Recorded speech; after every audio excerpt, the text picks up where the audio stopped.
Who you want wants you too.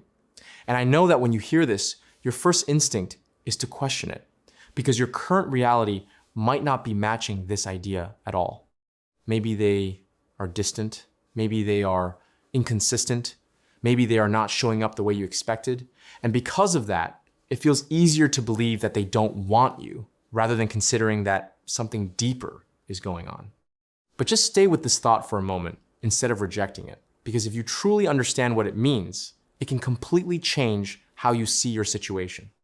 If you believe that you are the one shaping your reality through your thoughts, your assumptions, and your inner state, then it also means that nothing in your experience is behaving randomly. Every interaction, every response, every pattern you keep noticing is connected to something you are consistently holding within yourself. This includes your specific person as well. So instead of seeing them as someone separate who is independently deciding how to treat you, start seeing them as someone who is responding to the version of reality you are carrying inside your mind. Not consciously, not deliberately, but naturally. Because the truth is, you are not just experiencing them as they are. You are experiencing them as you believe them to be. If you believe they are unsure about you, you will keep noticing signs of confusion. If you believe they are emotionally unavailable, you will keep experiencing distance. And if you believe that you have to earn love or chase it, then no matter what happens, it will always feel like you are the one putting in more effort. And this is where most people get stuck, because they keep focusing on changing the person instead of questioning the image of that person they have created within themselves. You are trying to fix the behavior without changing the belief that is producing the behavior. Now, when we say who you want wants you too, it is not meant to be taken in a surface level, instant gratification way where you expect immediate proof. It is a deeper principle. It means that your desire is not separate from its fulfillment. It means that at a fundamental level, there is already alignment, but your doubt is what creates the gap you are experiencing. And doubt is not always obvious. It does not always show up as strong negative thoughts.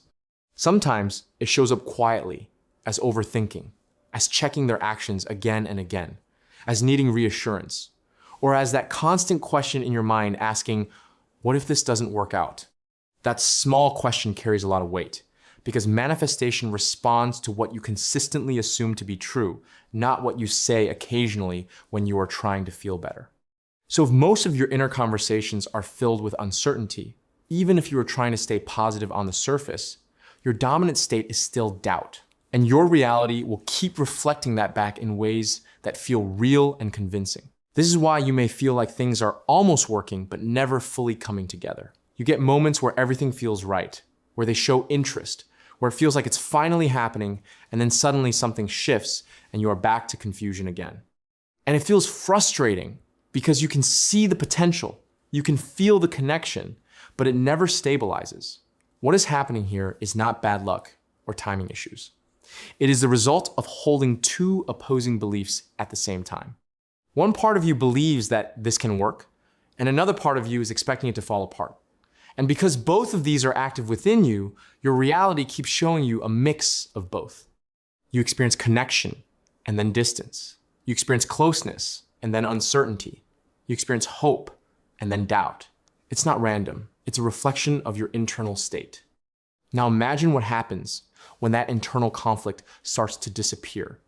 When instead of questioning whether they want you, you begin to accept that they do.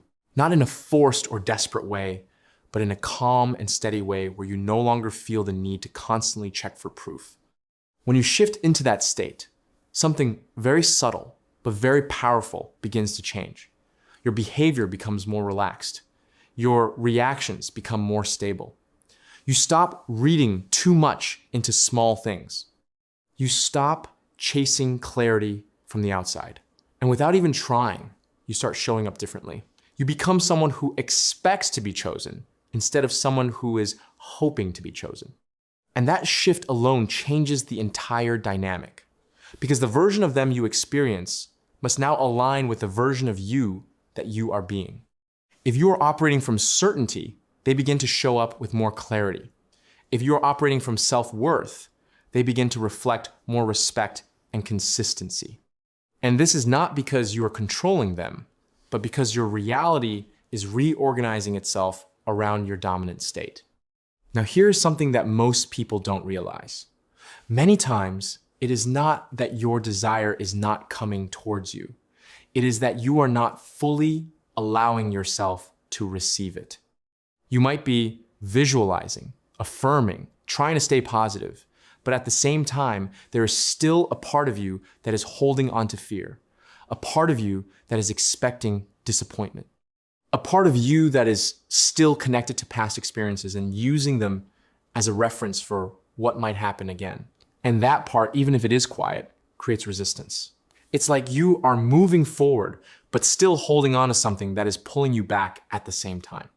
So you end up manifesting incomplete results. You get attention, but not commitment. You get emotional connection, but not consistency. You get progress, but not completion. And it feels like something is always missing. But that missing piece is not outside of you. It is the part of you that has not fully accepted that you can have what you want without struggle. Because as long as you believe that love is uncertain, that people change, that things fall apart, you will keep recreating those patterns, even with someone new, or even when the situation starts improving. This is why focusing on the inner story is so important. Instead of constantly asking, why are they behaving like this? Start asking, what am I assuming about them right now? Because your assumptions are not passive. They are active instructions that your reality follows. And the more consistently you hold a certain assumption, the more natural it becomes, and the more your reality starts reflecting it back. This does not require you to force yourself to believe something unrealistic. It requires you to gently shift your focus again and again, away from doubt and towards the version of reality where things are working, even if it doesn't look like that yet. Because what you see right now is just a reflection of your past dominant thoughts, not a fixed truth about your future. So if you keep reacting to the current situation, you keep repeating the same pattern. But if you start choosing your internal state independently of what is happening outside, then you begin to create something new. This is where real control comes in. Not control over the person, but control over your focus, your meaning, and your interpretation. And when you stabilize that, things begin to shift more smoothly. You don't feel triggered by small changes. You don't feel anxious about timing. You don't feel the need to chase or fix things constantly. And from that place, everything becomes easier. Because now you are not working against yourself anymore. So when you come back to the idea that who you want wants you to, understand it as a reminder, not a fantasy. A reminder that your desire is not one-sided at the level where reality is created. The only thing that makes it feel one-sided is the story you are telling yourself repeatedly.